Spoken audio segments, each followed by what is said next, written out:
വാശിയേറിയ പോരാട്ടം ഇവിടെ നടക്കുന്നത് തിരുവനന്തപുരത്ത് എന്ന് തന്നെ നമുക്ക് ഈ ഘട്ടത്തിൽ പറയാം. ഒരു പക്ഷേ ഫോട്ടോ ഫിനിഷ് പോലെയുള്ള ഒരു അന്ത്യത്തിലേക്കാണോ തിരുവനന്തപുരം പോകുന്നത് എന്നതാണ് തന്നെയാണ്. കൊല്ലം കോർപ്പറേഷനിലും UDFന്റെ മുന്നേറ്റം എന്നുള്ളതാണ്. LDFന്റെ അധികാര കുത്തക തിരിച്ചു പിടിക്കുകയാണ് ഇപ്പോൾ കൊല്ലം കോർപ്പറേഷനിൽ UDF. പക്ഷേ കേവല ഭൂരിപക്ഷത്തിലേക്ക് എത്താൻ കഴിയുമോ എന്നുള്ളതാണ്. 29 സീറ്റുകൾ വേണം, പക്ഷേ അതിലേക്ക് എത്തുവാൻ ബുദ്ധിമുട്ടാണ്. 22 UDF, 14 LDF. പക്ഷേ കേവല ഭൂരിപക്ഷത്തിലേക്ക് വന്നേക്കാം അല്ലേ?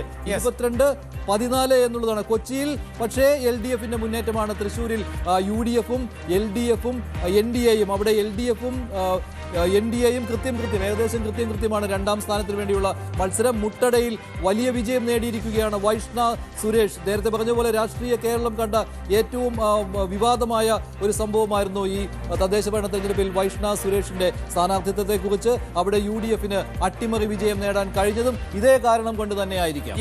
ഏറെ ചർച്ച ചെയ്യപ്പെട്ട പേരായിരുന്നു വൈഷ്ണയുടേത്. ആ വൈഷ്ണ വിജയിച്ചിരിക്കുന്നു എന്നതാണ് ഏറ്റവും പുതിയ വിവരങ്ങൾ. ജില്ലാ പഞ്ചായത്തുകളുടെ പട്ടിക പരിശോധിക്കുമ്പോൾ തൃശ്ശൂരും പാലക്കാടും ഇപ്പോൾ LDF തന്നെയാണ് മുന്നിട്ട് നിൽക്കുന്നത്. തിരുവനന്തപുരത്തും കൊല്ലത്തും ജില്ലാ പഞ്ചായത്തുകളിൽ LDFന്റെ മേൽക്കൈയാണ്. പക്ഷേ പത്തനംതിട്ട ഇത്തവണ UDFനൊപ്പമാണ് എന്ന് വേണം മനസ്സിലാക്കാൻ. തൃശ്ശൂർ പാലക്കാട് LDFനെ പിന്തുണയ്ക്കുമ്പോൾ മലപ്പുറം ഇതാ മുട്ടടയിൽ വൈഷ്ണ സുരേഷ് വിജയിച്ചു എന്നതാണ് ഏറ്റവും എടുത്തു പറയേണ്ടത്. തിരുവനന്തപുരം കോർപ്പറേഷനിലെ മുട്ടടയിൽ വൈഷ്ണ വിജയിച്ചിരിക്കുന്നു. ഇനി ജില്ലാ പഞ്ചായത്തുകളുടെ പട്ടിക പരിശോധിക്കുമ്പോൾ കാസർഗോഡ്, വയനാട് UDFന്റെ മുന്നേറ്റം നടക്കുന്നു എന്നുള്ളതാണ്. അങ്ങനെ പട്ടിക പരിശോധിച്ചാൽ കോട്ടയത്തും ഇടുക്കിയിലും എറണാകുളത്തും, അതായത് മധ്യ കേരളത്തിന്റെ പ്രധാനപ്പെട്ട ജില്ലകൾ ഇപ്പോൾ ഈ UDFനോട് ഒപ്പം നിൽക്കുന്നു എന്നുള്ളതാണ്. ഇത് കോഴിക്കോട് നിന്നുള്ള ദൃശ്യങ്ങളാണ് നമ്മൾ പ്രേക്ഷകരുമായി പങ്കുവെക്കുന്നത്. കോഴിക്കോട് എടുത്തു പറയേണ്ടതാണ്. ഒരുപക്ഷെ തിരുവനന്തപുരമാണല്ലോ നമ്മുടെ ശ്രദ്ധാകേന്ദ്രം NDAയെ സംബന്ധിച്ചിടത്തോളം.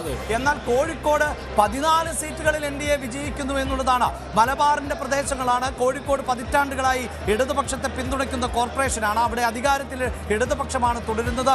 അവിടേക്കാണ് 14 സീറ്റുകളുമായി ഇപ്പോൾ NDAയും കടന്നു വരുന്നത് എന്നതാണ്.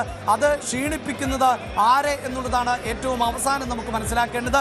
UDFന്റെ കോട്ടകളിൽ മാത്രമല്ല LDFന്റെ കോട്ടകളിലും വിള്ളൽ വീഴ്ത്താൻ ഇത്തവണ NDAക്ക് ആ നിലയിൽ സാധിച്ചു എന്ന് വേണം നമുക്ക് ഈ ഘട്ടത്തിൽ അനുമാനിക്കാൻ. ഒരുപക്ഷെ വോട്ട് ലിസ്റ്റിന്റെ അല്ലെങ്കിൽ വോട്ടിന്റെ അവസാന കണക്കുകൾ വരുമ്പോഴായിരിക്കും ആർക്ക് എത്ര നഷ്ടമെന്നൊക്കെ നമുക്ക് ആത്യന്തികമായി ബോധ്യപ്പെടുകയുള്ളൂ. പക്ഷേ ഇപ്പോഴത്തെ ഈ സീറ്റ് നില മനസ്സിലാക്കുമ്പോൾ കോഴിക്കോട് NDA 14 ഇടങ്ങളിൽ മുന്നിട്ട് നിൽക്കുന്നു എന്നത് അപ്രതീക്ഷിതമായ ഒരു മുന്നേറ്റം തന്നെ എന്ന് പറയേണ്ടതുണ്ട്.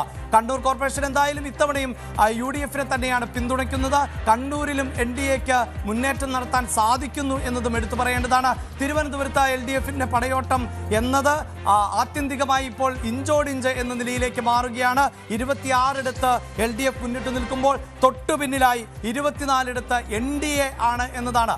അവിടെയാണ് വൈഷ്ണ സുരേഷിനെ പോലെയുള്ളവരുടെ വിജയം UDFന് ആശ്വാസകരമാകുന്നത്. പക്ഷേ മറ്റു പ്രധാനപ്പെട്ട സ്ഥാനാർത്ഥികൾ ഉൾപ്പെടെ ഉള്ളവർ മാറ്റുരയ്ക്കുന്ന, അതായത് എടുത്തു പറയേണ്ട രാഷ്ട്രീയ കേരളം ഇതിനു മുമ്പ് ചർച്ച ചെയ്യപ്പെട്ട പല പേരുകളും ശബരിനാഥിനെ പോലെയുള്ളവരെ മത്സര രംഗത്തിറക്കിക്കൊണ്ട് ഒരു മേൽക്കൈ നേടുക, അല്ലെങ്കിൽ അധികാരത്തെ നിശ്ചയിക്കുന്നവരായെങ്കിലും മാറുക എന്ന ഒരു ലക്ഷ്യം നേരത്തെ തന്നെ UDFനുണ്ടായിരുന്നു. അത് ഫലപ്രദമായി പ്രയോജനപ്പെടുത്താൻ സാധിച്ചോ UDFന് എന്നതിൽ സംശയമുണ്ട്. അവിടെയാണ് BJP ഇഞ്ചോടിഞ്ച് എന്ന നിലയിലേക്ക് എത്തുന്നത്. കൊച്ചിയിൽ LDF 30 ഇടങ്ങളിൽ മുന്നിട്ട് നിൽക്കുന്നു. UDF നില മെച്ചപ്പെടുത്തുന്നു എന്നത് ആശ്വാസകരമാണ്. തൃശ്ശൂർ ഇത്തവണ UDF പിടിക്കും എന്ന സൂചനകളാണ് ഇപ്പോൾ കോർപ്പറേഷനിൽ നിന്ന് വരുന്നത്.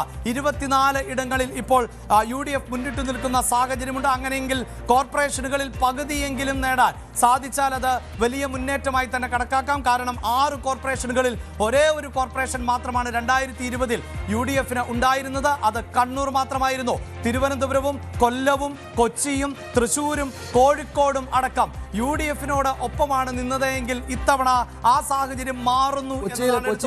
കൊച്ചിയിൽ കേവല ഭൂരിപക്ഷത്തിലേക്ക് വരികയാണ്. ഇനി 9 സീറ്റുകൾ കൂടി LDFന് വേണം. 30 സീറ്റുകളായി LDF ഉയർന്നിട്ടുണ്ട് കൊച്ചിയിൽ. പക്ഷേ അത് അല്പം ബുദ്ധിമുട്ടാണെന്ന് തോന്നുന്നു. കാരണം BJPയുടെ സാന്നിധ്യവും കൊച്ചി കോർപ്പറേഷനിൽ ഉണ്ട്. അതുകൊണ്ട് തന്നെ 39 സീറ്റുകൾ നേടി ഭരണം ഉറപ്പിക്കാൻ, അല്ലേ, ഭരണം ബുദ്ധിമുട്ടില്ലാതെ മുന്നോട്ട് കൊണ്ടുപോകുവാൻ LDFന് എഫിന് കഴിയുമോ കൊച്ചിയിൽ എന്നുള്ള കാര്യം സംശയമാണ്. തിരുവനന്തപുരത്ത് ഇഞ്ചോടിഞ്ച് പോരാട്ടം. 26 സീറ്റുകളിൽ LDF, 24 സീറ്റുകളിൽ BJP. അങ്ങനെ 2 സീറ്റിന്റെ വ്യത്യാസത്തിൽ LDF ആണ് മുന്നിൽ നിൽക്കുന്നത്. അത് 50-ലേക്ക് എത്താൻ, 51-ലേക്ക് എത്തിക്കാൻ പറ്റുമോ എന്നുള്ള കാര്യം ഇപ്പോൾ പക്ഷേ സംശയമാണ്. കാരണം കഴിഞ്ഞ തവണത്തേക്കാൾ നില മെച്ചപ്പെടുത്താൻ എന്തായാലും BJP കഴിയും. 35-ൽ നിന്ന് ഉയരാൻ കഴിയും. എന്തായാലും ഇപ്പോൾ 2 സീറ്റിന്റെ മാത്രം വ്യത്യാസമാണുള്ളത്. 26, 24. അതേസമയം UDF-ന് ഇപ്പോഴും 8 സീറ്റല്ലേ. 8 സീറ്റുകളിലാണ് UDF-ന് 8 ഇപ്പോൾ 9 സീറ്റുകളായി.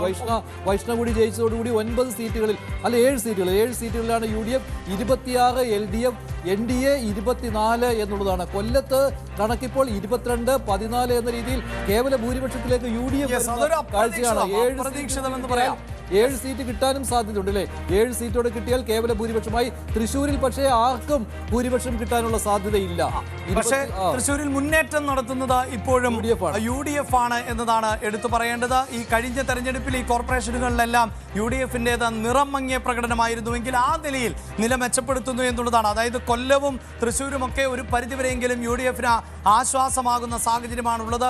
തിരുവനന്തപുരത്ത് പക്ഷേ 2 അക്കം കടക്കാൻ പറ്റുമോ എന്നതാണ് ഇപ്പോഴും അറിയേണ്ടത്. കാരണം തിരുവനന്തപുരത്ത് മാത്രമാണ് UDF-ന് പിന്നോട്ട് പോകുക. അത് തിരുവനന്തപുരം കോർപ്പറേഷനിൽ മാത്രമല്ല, തിരുവനന്തപുരത്തെ മുനിസിപ്പാലിറ്റികളിലും UDF-ന് വലിയ ക്ഷീണമാണ്. ഇപ്പോൾ നെടുമങ്ങാട് പോലുള്ള മുനിസിപ്പാലിറ്റികളിൽ ഏകപക്ഷീയമായ മുന്നേറ്റം നടത്തുവാൻ LDF-ന് കഴിഞ്ഞിട്ടുണ്ട്. പക്ഷേ കൊല്ലത്ത് കഴിഞ്ഞ തവണത്തേക്കാൾ ഏറെ നില മെച്ചപ്പെടുത്തുവാൻ കഴിഞ്ഞു എന്ന് മാത്രമല്ല, കോർപ്പറേഷന്റെ ഭരണം പിടിക്കുവാനുള്ള രീതിയിലേക്ക് പോലും എത്തിയിരിക്കുകയാണ് കോൺഗ്രസും UDF-ഉം. പക്ഷേ തിരുവനന്തപുരം കോർപ്പറേഷനിൽ മാത്രമാണ് UDF-ന് ക്ഷീണം പറ്റിയിരിക്കുന്നത്. അതേപോലെ തന്നെ കൊച്ചി കോർപ്പറേഷൻ